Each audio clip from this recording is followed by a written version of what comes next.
بسم اللہ الرحمن الرحیم۔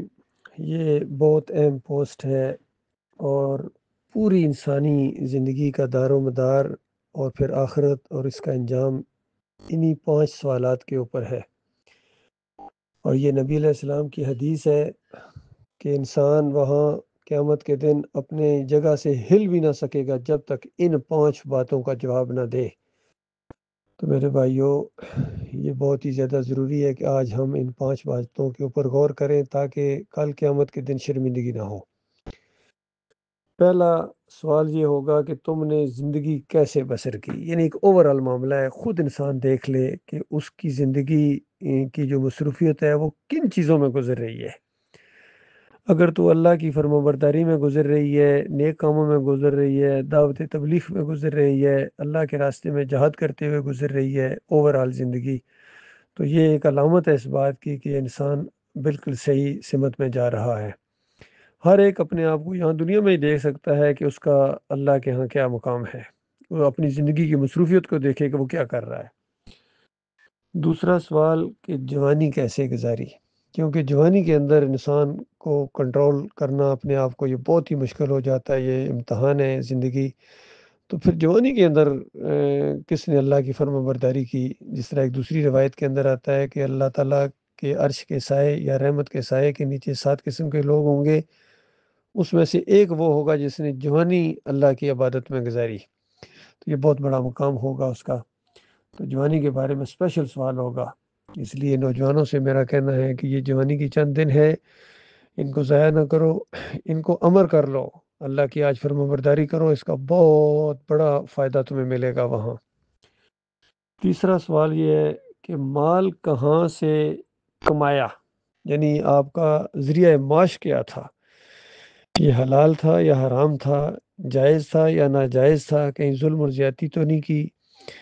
اور آج میں آپ کو بتاؤں کہ سب سے زیادہ ذریعہ معاش جو حرام ہے وہ دینی امور پر اجرت ہے۔ اگر کوئی دین کی بنیاد پر کمائی کا ذریعہ کرتا ہے، چاہے نماز پڑھانے کے پیسے یا اذان دینے کے پیسے یا یوٹیوب کے اوپر وہ دینی کام کرتا ہے، اس کے پیسے لیتا ہے وہاں سے، تو اس سے زیادہ حرام کمائی شاید ہی کوئی ہو کسی کی۔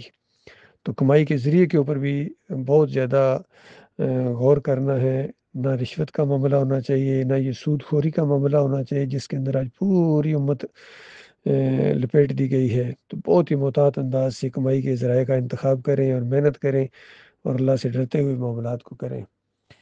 چوتھا سوال یہ ہے کہ جو یعنی پیسے آ گئے تھے، اب اس کو خرچ کس طرح کیا تھا، یعنی یہ بھی بہت بڑا ایک مسئلہ ہے کہ ہو سکتا ہے کسی کی کمائی تو بالکل جائز ہو لیکن خرچ کرنے میں اس نے اگر غلطی کی ہے تو وہ وہاں پکڑا جائے گا۔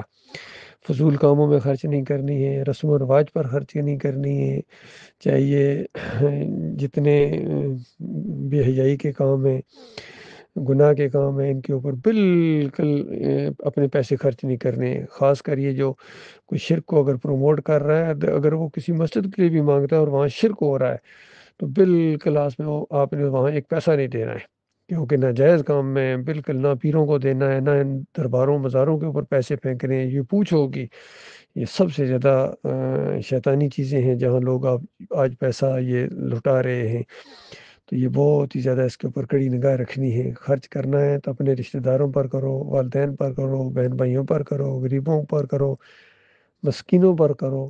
قبروں کے اوپر چادریں چڑھانے کی بجائے غریبوں مسکینوں کو دو، وہاں بکرے چھترے چڑھانے کی بجائے اپنا مال ضائع کرنے کی بجائے مستحق کو دو، اور ان بغاری پیشہ وروں کو دینے کی بجائے خود محسوس کرو کون واقعی مستحق ہے۔ تو اس انداز سے خرچ کرنے کے اوپر بھی کڑی نگاہ رکھنی ہے۔ اور آخری اور بہت ہی اہم بات کہ جو علم تمہیں دیا تھا اس کے اوپر کتنا عمل کیا۔ اللہ تعالیٰ کا معاملہ دیکھیں کہ یہ جتنا کسی کو علم دیا گیا ہے اتنا ہی اس سے سوال ہوگا، اس سے زیادہ نہیں، اور اتنا ہی مکلف ہے، اس سے زیادہ اللہ تعالیٰ کسی کے اوپر بوجھ نہیں ڈالتا ہے۔ بہرحال اس کا یہ مطلب نہیں ہے کہ علم حاصل ہی نہ کرو، تاکہ تھوڑا سا علم ہوگا تو سوال جواب بھی تھوڑے ہوں گے، ایسا نہیں ہے۔ علم تو جنت کے راستوں کی طرف لے کے جاتا ہے، اور صحیح معنوں میں اللہ تعالیٰ سے جو ڈرتے ہیں وہ علم والے ہوتے ہیں۔ انبیاء کے وارث وہ علماء ہیں جو دین کے اوپر اجرت نہیں لیتے ہیں، جن کا عقیدہ بھی صحیح ہے، مسلک پرست نہیں ہے، فرقہ پرست نہیں ہے، جمہوریت پرست نہیں ہے، اور تعویذ گنڈا نہیں کرتے، امام زامن نہیں مانتے، نہ گھوڑے کی پوجا کرتے ہیں، نہ گائے کی پوجا کرتے ہیں۔ تو ایسے جو علماء ہوتے ہیں وہ صحیح معنوں میں علماء کے وارث ہوتے ہیں، ان کے اللہ کے ہاں بہت بڑے درجات ہیں۔ اللہ تعالیٰ غور و فکر کرنے کی توفیق عطا فرمائے۔